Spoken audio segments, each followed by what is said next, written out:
அனைவருக்கும் வணக்கம் தோழர்களே.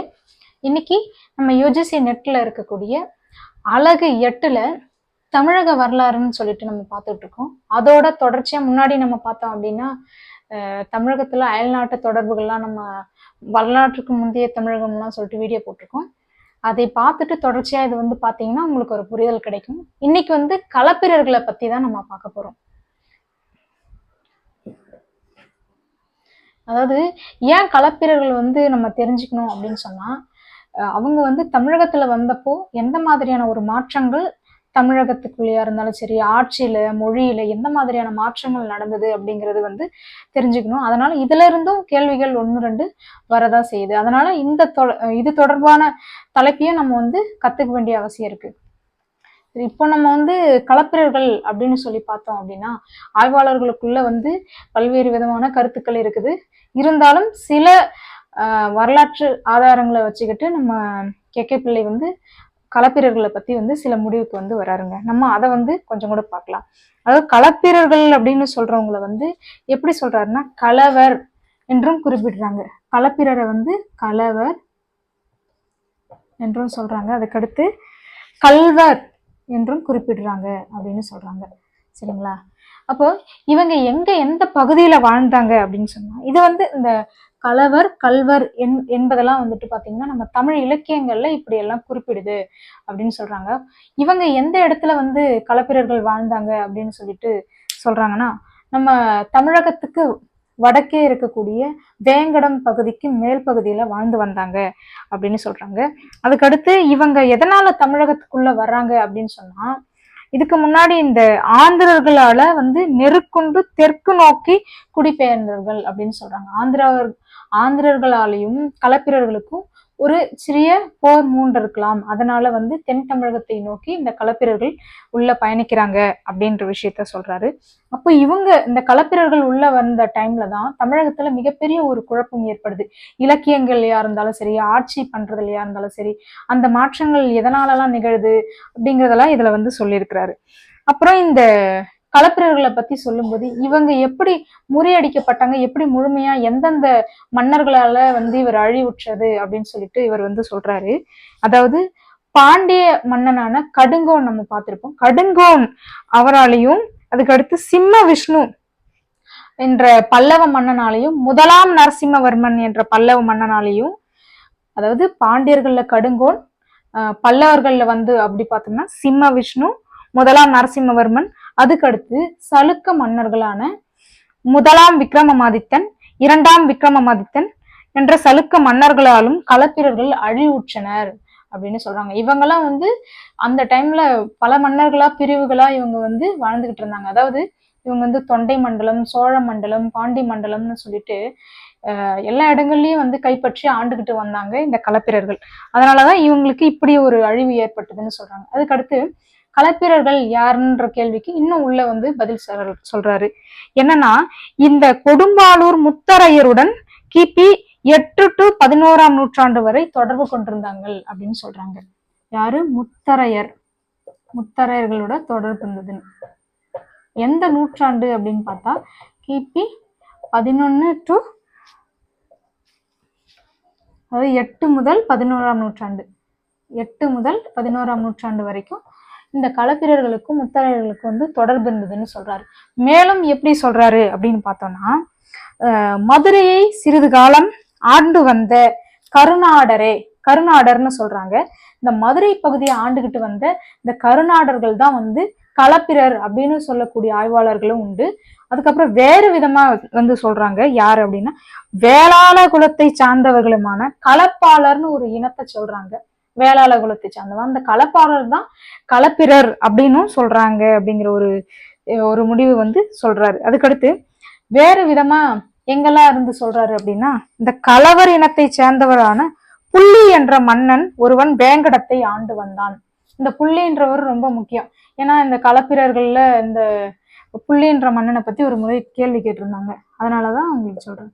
இவர் களப்பிரர் அப்படின்னு சொல்றாங்க. இவங்க வடவேங்கடத்தை ஆண்டுகிட்டு வந்தாங்க அப்படின்னு சொல்றாங்க. அப்ப தமிழகத்துல எந்த மாதிரியான ஒரு சூழல் இருக்கு அப்படின்றத சொல்றாங்க. வடக்கே நம்ம பார்த்தோம் அப்படின்னா சாதவாகனரோட வீழ்ச்சி இருக்குது.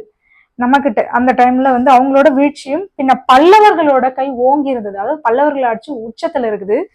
அப்புறம் சமுத்திரகுப்தரோட படையெடுப்பு நடக்குது.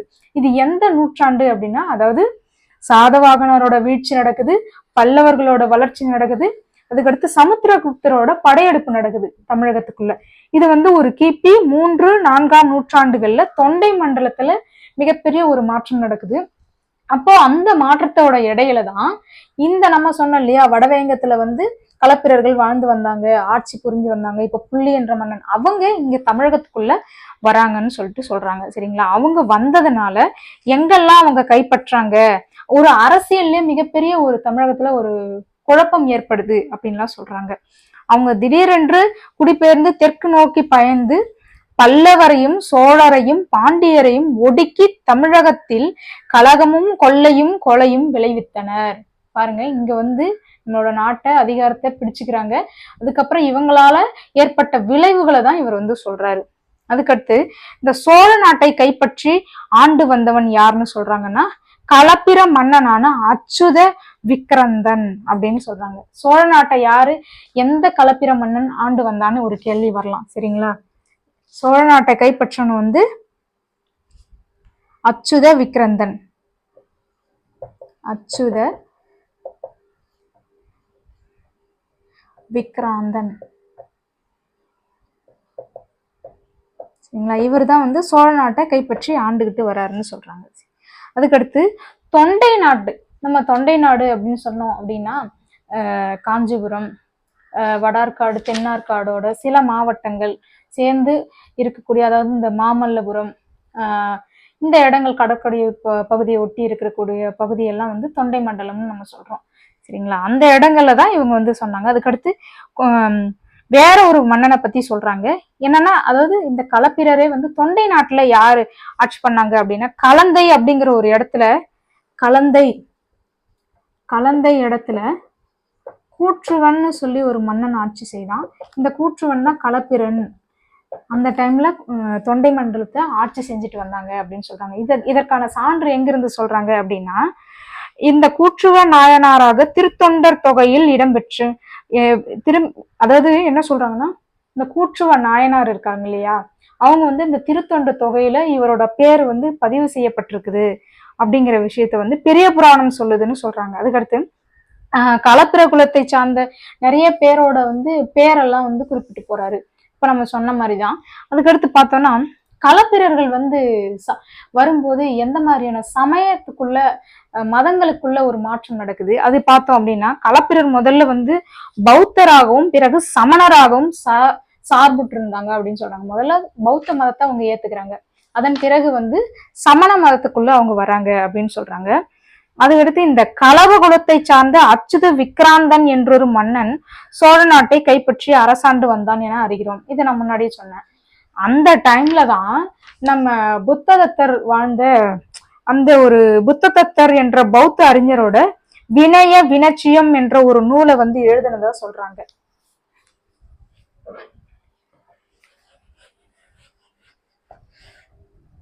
என்ன அப்படின்னா, புத்ததத்தர் என்ற பௌத்த அறிஞர், புத்ததத்தர், சரிங்களா, என்ன நூலை எழுதுறாரு அப்படின்னா, இந்த நூலும் ரொம்ப முக்கியமானது. வினய வினிச்சயம் நிச்சயம் என்ற நூலை வந்து எழுதுறதா வந்து சொல்றாங்க. சரிங்களா?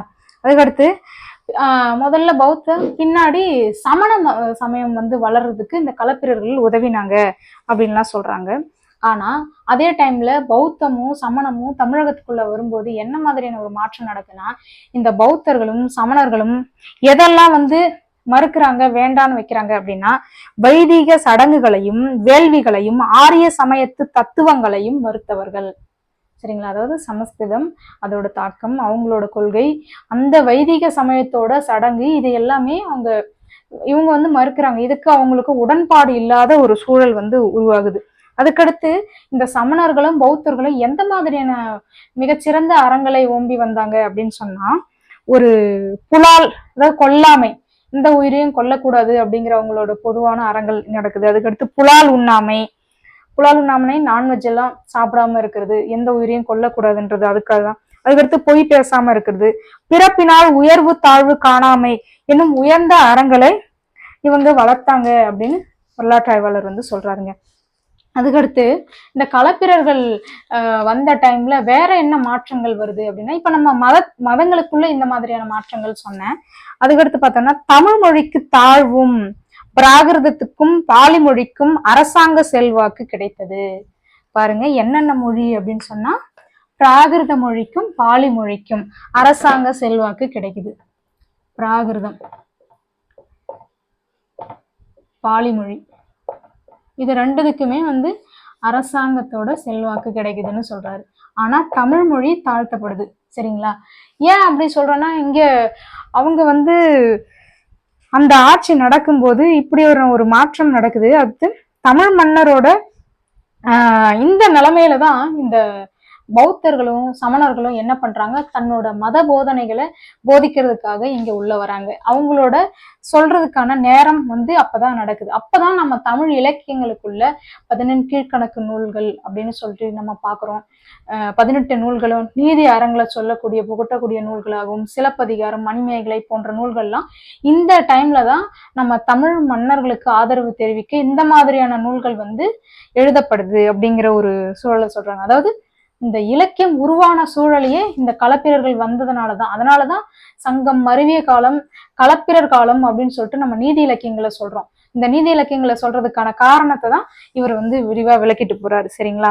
அதுக்கடுத்து இவங்க வேற எந்த மாதிரி எல்லாம் செஞ்சாங்க அப்படின்னு சொல்றாங்க. இப்ப பூச்சித பாதர் அப்படின்ற ஒரு மாணவரை சொல்றாங்க. இந்த சமண மதத்தை சேர்ந்தவர் பூச்சித பாதர். பூச்சிய இவரோட மாணவர் தான் யாரு அப்படின்னா வச்சிரநந்தி. இந்த வச்சிரநந்தி என்ன பண்றாரு அப்படின்னா, மதுரையில திராவிட சங்கம், அதாவது தமிழோட 4ஆம் தமிழ் சங்கத்தை வளர்த்தவர் வச்சிரநந்தின்னு சொல்லுவாங்க. எந்த காலகட்டம்னா கிபி 470.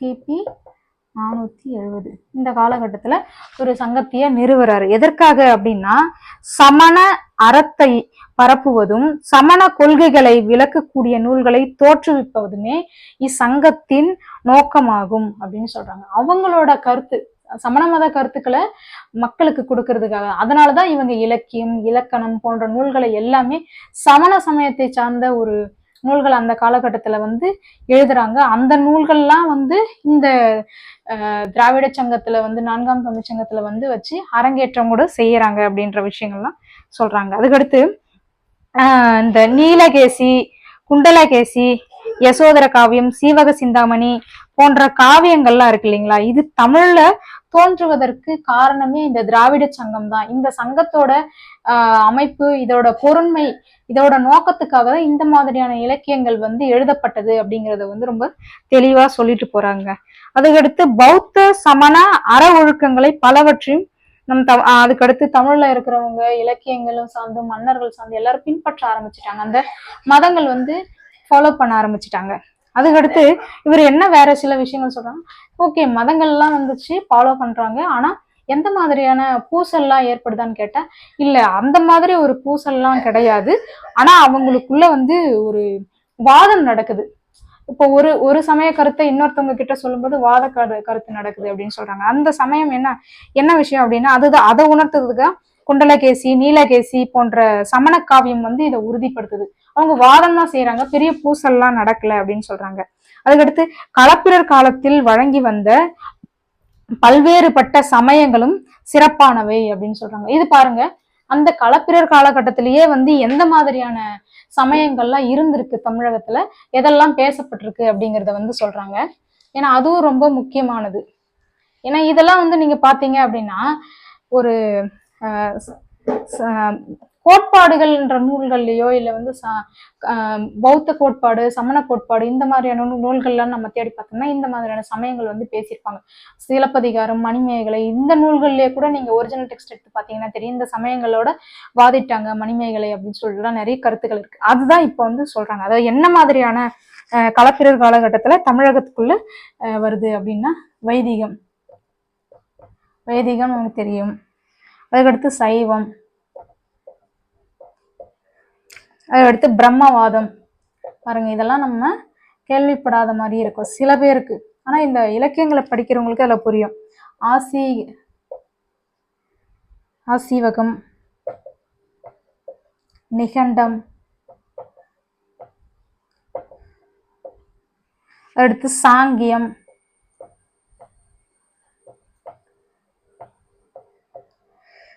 அதுக்கடுத்து வைசேடிகம்,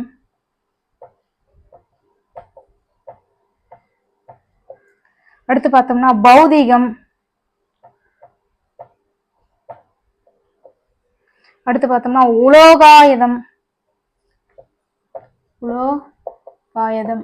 போன்ற மதங்கள் வந்து அந்த டைம்ல நம்ம தமிழகத்துக்குள்ள வந்து பேசப்படுது அப்படின்னு சொல்றாரு. இந்த கொள்கைகள்லாம் வந்து மக்களுக்கு எடுத்து சொல்ல கான விஷயங்கள்லாம் நடக்குது. ஆனா சமய போர்கள் எதுவும் நிகழவில்லை அப்படின்னு சொல்றாங்க. அப்புறம் பௌத்தர்களை பத்தி சொல்லும்போது அவங்க வந்து கடவுள் ஒண்ணு இருக்குது அப்படிங்கிற விஷயத்தையும் அவங்க ஏத்துக்காதவங்க அப்படின்னு சொல்றாங்க. ஏன்னா கடவுள் அப்படிங்கிற ஒரு கான்செப்டே அவங்களுக்கு கிடையாது. நம்ம சைனாவெல்லாம் பார்த்தோம்னா தெரியும், அங்க இருக்கிறவங்க பௌத்த மதத்தை தான் ஃபாலோ பண்றவங்க.